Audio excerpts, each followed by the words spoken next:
There is a force quietly operating in the financial world that has made more ordinary people wealthy than any stock tip, any hot investment, any clever trading strategy ever invented. It does not require genius. It does not require luck. It does not even require a large sum of money to begin. It simply requires time and the patience to let it work. Warren Buffett has called it the foundation of everything he has ever built. Albert Einstein, one of the greatest minds in human history, reportedly described it as the most powerful force in the universe. And yet the majority of people alive today have never truly understood it. They have heard the words. They have nodded along when someone explained it quickly at a dinner table, but they have never felt it, never seen it clearly enough to change how they actually behave with their money. By the time this documentary ends, you will not just understand this idea, um, you will see it so clearly that it will permanently change the way you think about every financial decision you make from this point forward. You will understand why starting early matters more than almost anything else.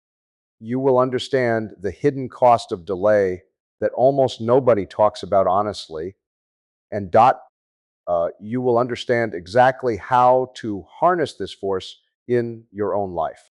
You're regardless of how much money you currently have.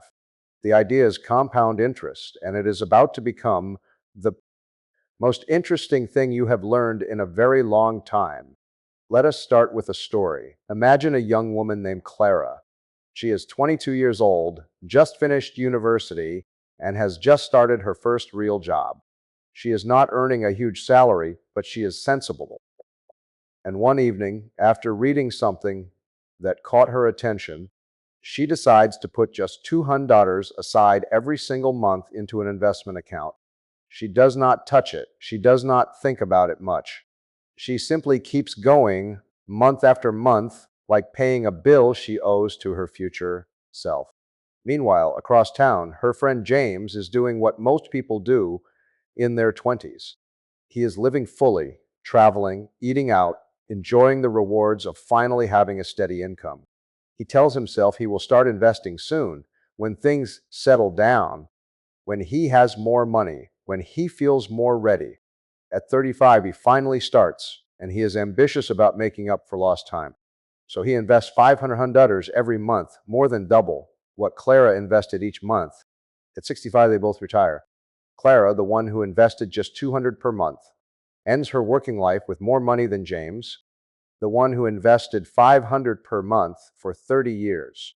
James finds this almost impossible to believe. He invested more each month. He invested a much larger total amount over his lifetime, and he still ended up with less. How is that possible? The answer is the story of this entire documentary. And once you understand it, you will never forget it. Here is the simplest way to think about what happened to Clara's money. Imagine a single snowball at the top of a very long hill covered in fresh snow. The snowball starts small, tiny really, but as it rolls down the hill, something interesting happens. It picks up snow from the ground. Now it is slightly larger, and because it is larger, the next rotation picks up even more snow, and the next rotation picks up even more than that. Um, the ball is not just growing, it is growing faster as it grows. By the time it reaches the bottom of a long enough hill, what started as something you could hold in one hand has become something you can barely get your arms around. This is exactly what happens to money when it compounds. Your money earns a return. Then that return earns its own return. Then that earns its own return over and over, each layer growing on top of everything that came before it. The longer the hill, the more spectacular the result at the bottom. Clara had a longer hill. That is the entire story. But we need to go deeper because truly understanding compound interest, not just knowing the words, but genuinely feeling how it works, requires seeing it from a different angle. So let us walk through it slowly with numbers small enough that anyone can follow. Imagine you place one single dollar on a table, just one. Now, suppose that dollar grows by 10% each year. At the end of year one, you have 110. Not exciting. You would not call that life-changing. At the end of year two, that 110 grows by 10%. You now have 121. Still small, still not impressive. But here is where you have to resist the urge to stop watching, because this is exactly the moment most people stop paying attention. And it is the most expensive moment to lose focus. By year 10, that single dollar has grown to 259. Still not impressive in isolation, but by year 20, it has become 6.73. By year 30, it is 1,745. By year 40, it is 4,526. And by year 50, that single original dollar has quietly grown to 117. 101 became 17 without you doing a single additional thing. No extra work, no clever decisions, just time. Now multiply every one of those numbers by 10,000 or a 100,000, and you begin to see why Buffett, who has lived and breathed these numbers for over 70 years, describes compound interest not as a financial tool, but as the closest thing to magic that the real world contains. But here is the part that surprises almost everyone. Look back at those numbers. The first 30 years produced 17 from that original single dollar. But the last 20 years, years 30 through 50, produced 100. The majority of the growth happened in the final stretch. Not the beginning, not the middle, the end. This pattern, slow and seemingly modest early on, then suddenly extraordinary toward the later years, is the single most important thing to understand about compound interest. It does not reward speed, it rewards duration. It does not care how excited you are in the beginning. It only truly reveals itself to those who stay long enough to see the final act. And this is why the conversation about compound interest is always at its heart, a conversation about time. Buffett has spoken in various ways about the relationship between time and wealth. And one idea he returns to repeatedly is the image of a snowball. He has described his own wealth-building journey as a combination of living in a very wet place, meaning an environment rich in good investment opportunities, and having a very long hill. The snowball needed both wet snow sticks and accumulates. A long hill gives it the distance to become something extraordinary. Most people spend their lives trying to find wetter snow. They look for hotter investments, bigger returns, better opportunities. But Buffett has always said the hill matters at least as much as the snow. And a long hill, given a patient and consistent approach, will produce results that seem almost unfair compared to what most people experience. Let us return to Clara and James for a moment, because there is a specific number behind their story that reveals just how dramatic this difference becomes. If Clara invested $200 per month from age 22 and earned an average annual return of 8, which is a reasonable long-term expectation based on historical stock market returns, by age 65, she would have accumulated roughly $1 million, 100,000. She personally invested a total of approximately 14,000 of her own money over those 43 years. The rest, over $1 million, was created entirely by compounding by her money, earning returns on its own previous returns year after year after year. James invested $500 per month from age 35, earning the same 8% return. By 65, he would have around 680,000. He personally invested 180,000 of his own money, more than Clara, but his total wealth at retirement was significantly less because he gave himself a shorter hill. Clara's 13-year head, start investing a smaller monthly amount, produced roughly $400,000 more than James's larger monthly investment over 30 years. That 13-year difference worth $400,000 is not an accounting trick. It is not a clever financial strategy. It is simply the extraordinary effect of compounding over a longer period of time. Now, here is something almost nobody talks about when they explain compound interest. The real cost of delay is not just mathematical, it is psychological. And understanding the psychology makes the mathematics matter even more. When James looked at his bank account at age 25 and decided he would start investing later, he did not experience the loss. There was nothing to feel, no pain, no obvious consequence. His life looked exactly the same on the day he decided to wait as it did the day before. He still went to work, he still earned his salary, he still felt financially fine. The cost of that decision did not show up for decades, and that is exactly what makes it so dangerous. The most expensive financial mistakes in life are usually invisible in the moment they happen.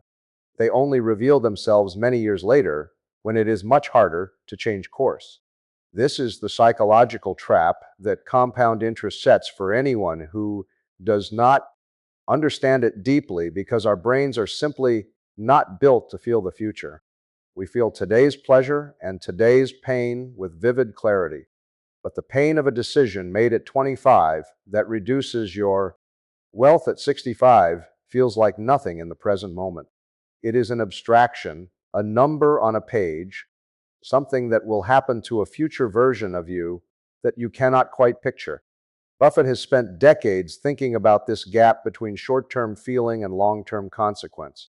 One of the recurring themes in his career is the discipline to make decisions based on what is true rather than what feels comfortable right now. And the truth about compound interest is deeply uncomfortable for anyone who has been delaying, because once you see the numbers, clearly the urgency becomes real in a way that can feel almost painful. But here is the important thing. The urgency should inspire action, not regret, because the hill is long for almost everyone reading this. And even a shorter remaining hill, worked with consistency and patience, produces results that are genuinely meaningful. Let us talk about something that connects to compound interest, but lives in the opposite direction, because there is a version of compounding that works silently against you, growing in the shadows, consuming your wealth while you sleep. And most people are living inside it right now without realizing it. Imagine you borrow money on a credit card.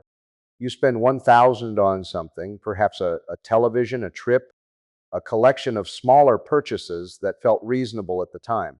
The credit card charges you 20% interest per year on the outstanding balance, snorts, which is a common rate. You decide to pay only the minimum required payment each month because that is all the card company asks for, and it keeps things manageable. What happens next is a perfect, painful mirror of what Clara experienced with her savings, except it works in reverse. The $1,000 you borrowed grows. Interest is added to the balance. Then interest is charged on that interest. Then more interest on top of that. The debt compounds upward with exactly the same mathematical force that savings compound upward. Only now it is not building your wealth. It is steadily consuming it. If you paid only the minimum on a $1,000 credit card balance at 20% interest, depending on the minimum payment structure, it could take well over a decade to pay off. And the total amount you would have paid by the time the debt finally disappears would be significantly more than 1,000, often nearly double, sometimes more. The same invisible, patient, relentless force that builds extraordinary wealth through saving and investing builds extraordinary debt through borrowing and spending. It does not judge which side you are on, it simply compounds whatever is there. This is why Buffett has consistently spoken about the importance of avoiding high interest debt with the same urgency he uses when talking about long-term investing. Not because debt is always wrong, but because the mathematics of compounding working against you is just as powerful as when it is working for you. And most people never see it until they are deep inside it. High interest debt and patient long-term investing cannot comfortably coexist. Not because it is philosophically wrong to carry both, but because the mathematics are working in opposite directions simultaneously. Every dollar that compounds in debt undermines the work of every dollar trying to compound in savings. The sensible sequence for almost every person who wants to build wealth is to eliminate high interest debt first, then direct the freed up money toward long-term investing, where compounding can finally work fully in your favor. Now let us connect all of this to the real world, to businesses you recognize to decisions that actual investors have made using these exact principles. Think about Coca-Cola. Buffett's investment in Coca-Cola is one of the most studied examples of patient compounding-based wealth creation in the history of modern investing. In 1988, Berkshire Hathaway began purchasing Coca-Cola stock and ultimately invested approximately $1 billion to acquire roughly 6 to 7% of the company. At the time, some analysts thought it was a curious decision. Coca-Cola was not a young, fast-growing technology company. It was not making headlines with revolutionary products. It was a company that had been selling essentially the same syrup for over 100 years. The business was mature, stable, and in the eyes of some investors, boring. But Buffett saw something that bored investors were missing. He saw a compounding machine.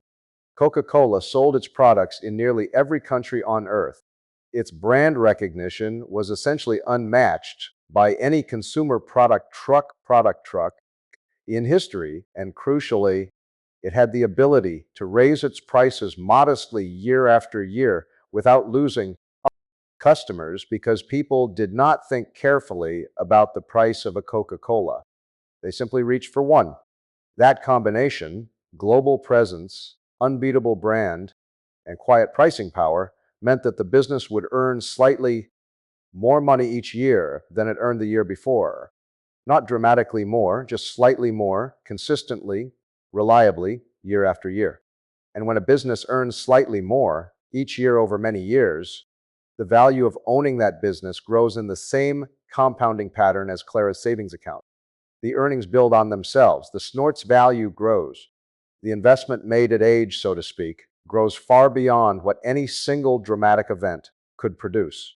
Decades after that initial investment, Berkshire's stake in Coca-Cola has grown to be worth many times the original purchase price. And through dividends, which are regular payments that Coca-Cola makes to its shareholders, simply for owning the stock, Berkshire now receives an enormous annual income from that one investment, an amount that reportedly exceeds the original purchase price on an annual basis. A dividend is simply the business sharing a portion of its profits with its owners. Imagine you own an apartment that you rent out. Every month the tenant pays rent. That rent is your dividend. You do not have to do anything extra to receive it. You simply own the asset and the asset pays you regularly. Stocks in profitable businesses work the same way. Companies like Coca-Cola, Johnson & Johnson, Johnson & Procter & Gamble have paid growing dividends to their shareholders for decades. And when those dividends are reinvested, meaning instead of spending the payment, you use it to buy more shares, the compounding effect accelerates. More shares earn more dividends. Those dividends buy more shares.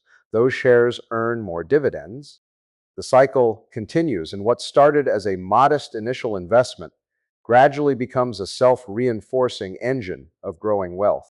This is why Buffett has described his ideal investment as one he can hold forever, because forever is the only option, but because the real rewards of compounding only reveal themselves over very long periods. Selling too early is like cutting the snowball off the hill halfway down.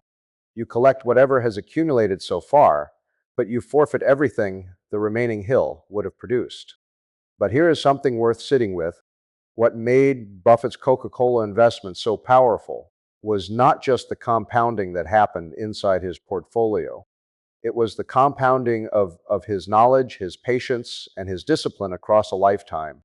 The willingness to invest and simply wait while the rest of the world bought and sold and worried and predicted is itself a kind of compounding.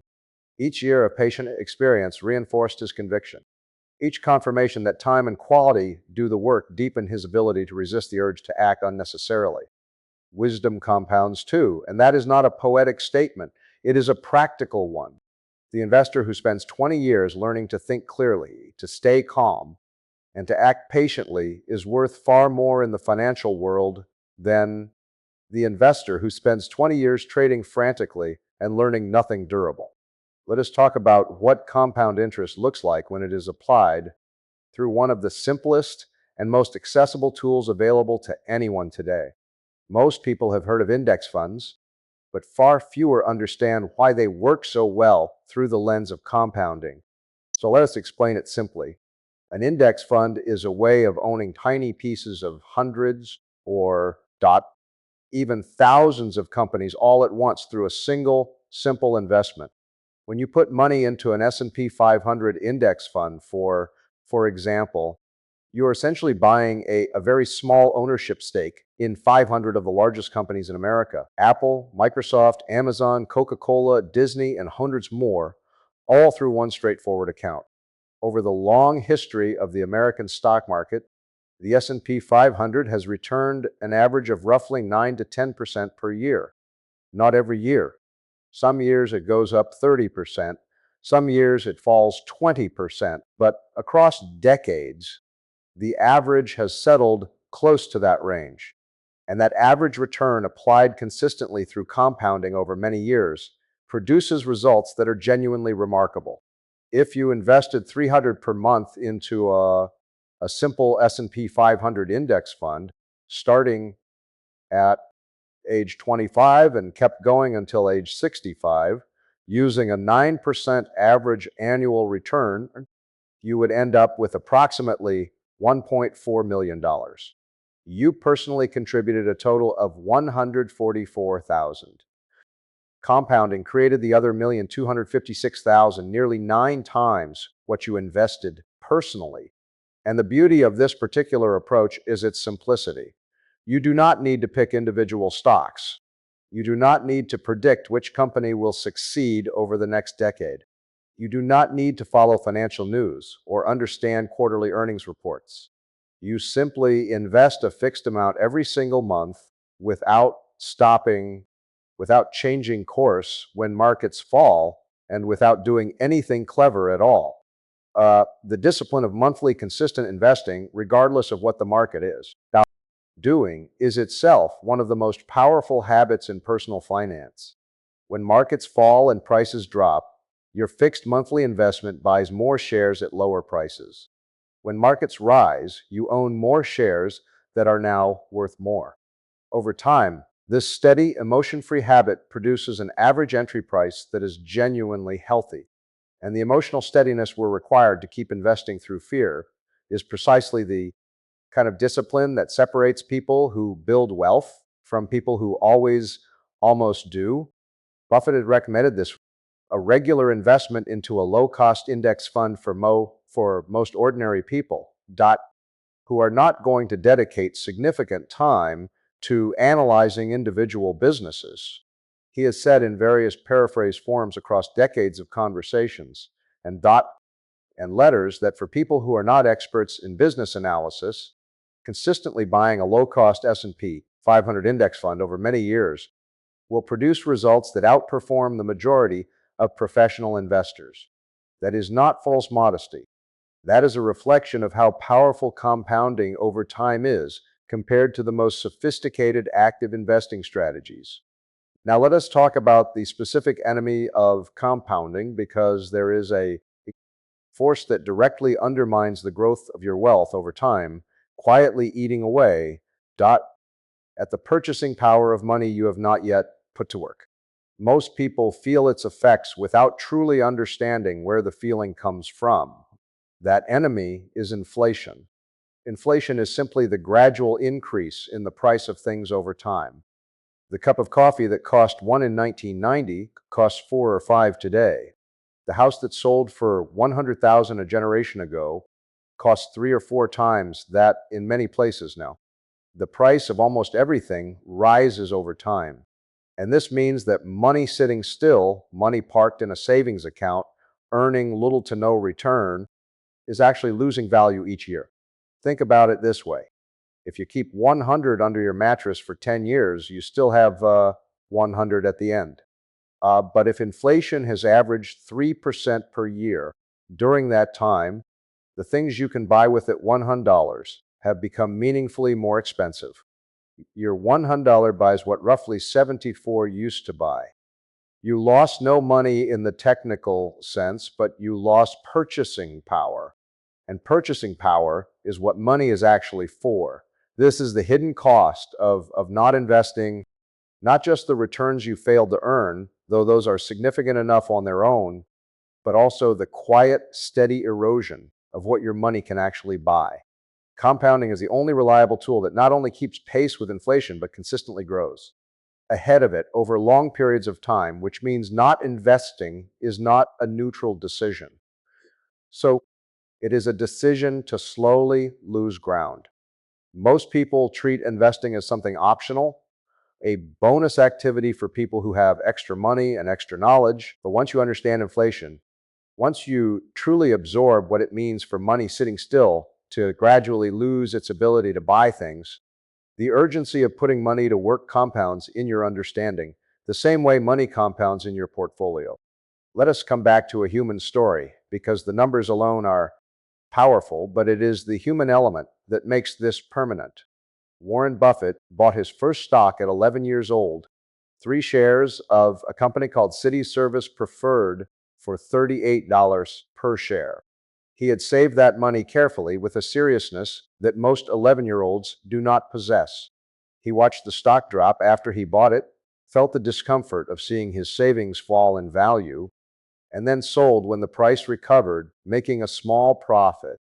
Shortly after, the stock he sold continued, rising to over 200 per share.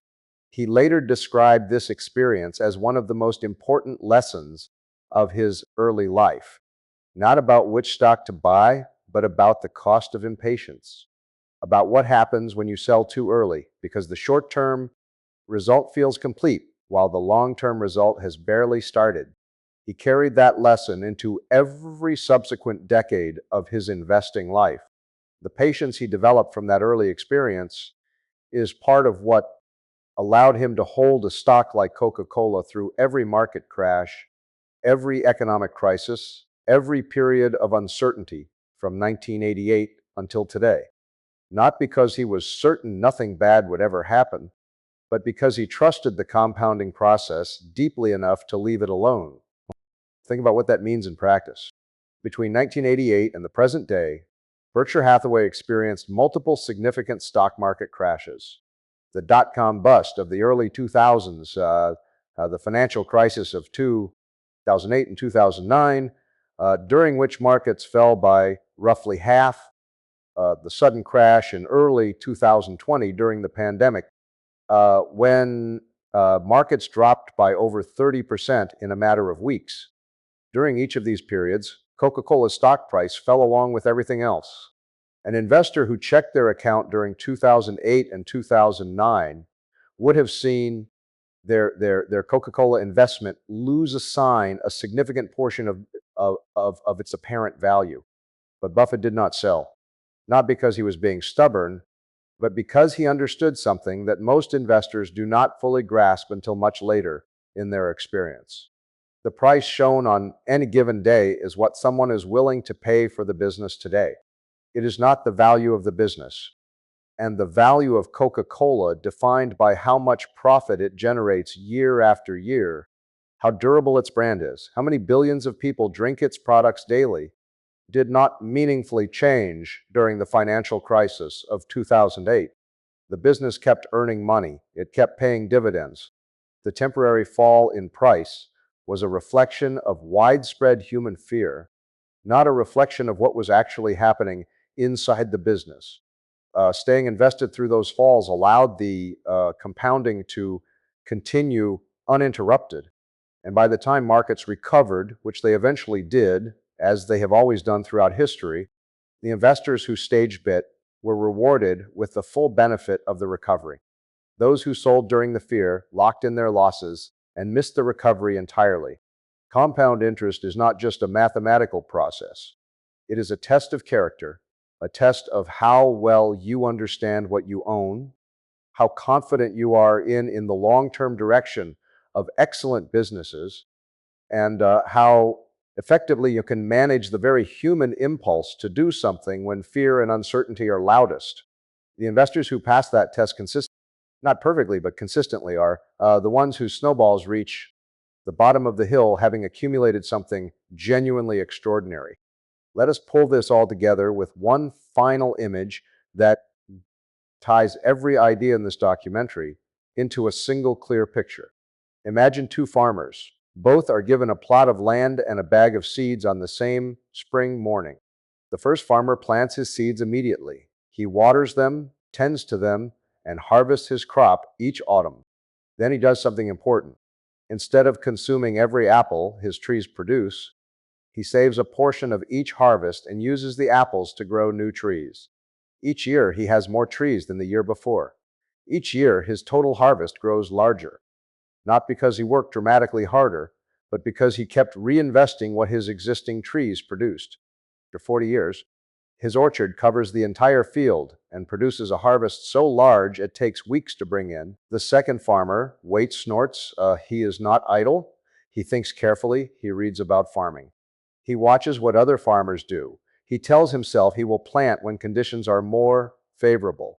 He waits for the right season, the right price for seeds, the right moment when everything feels ready. But he plants a decade later than the first farmer. And his orchard, though carefully tended, covers only a portion of the field after 40 years. The trees are excellent, the apples are fine, but the compounding of new trees from previous harvests had a decade less time to operate. The missing decade, that gap at the beginning when the first farmer was planting and reinvesting, while the second was still thinking, creates a difference in the final harvest that no amount of extra effort in the remaining years can fully close. You are one of these two farmers. You cannot change which one you have been so far, but from this moment forward, you get to choose which one you will be next. The most powerful move available to you right now is not finding the best investment in the world. It is simply starting. A modest, consistent investment made today and repeated every month without exception will, over a long enough period of time, outperform almost every brilliant market prediction and clever strategy ever attempted. Strategy is worthless, but because time and consistency applied through the force of compounding, are worth more than strategy in almost every realistic scenario. The hill is still long for most people watching this. The snow is available. The only question is whether you are willing to start rolling. What you have learned today is not complicated. It is one idea seen from many different angles. Money earns returns. Those returns earn returns. Over time, the growth curves upward in a way that eventually becomes extraordinary. Starting early matters enormously. Staying invested through difficulty, avoiding high-interest debt that compounds against you matters enormously, and understanding this process deeply. Enough to trust it during the moments when fear makes patience feel impossible. That is perhaps the most valuable financial skill a person can develop. Buffett did not build one of the greatest fortunes in history by being the smartest person in any room. He has said in various forms across his career that investing is not a game where the person with the highest IQ wins. It is a game where the person with the right temperament wins. The temperament to understand compounding so clearly that time becomes your most valued asset. The temperament to start before you feel ready. The temperament to stay when everything around you says leave. That temperament is not something you are born with. It is something you build 1 year of patient understanding at a time. And today you have added the first and most important layer. If you enjoy learning timeless investing lessons explained in simple English, subscribe to Wealth Unlocked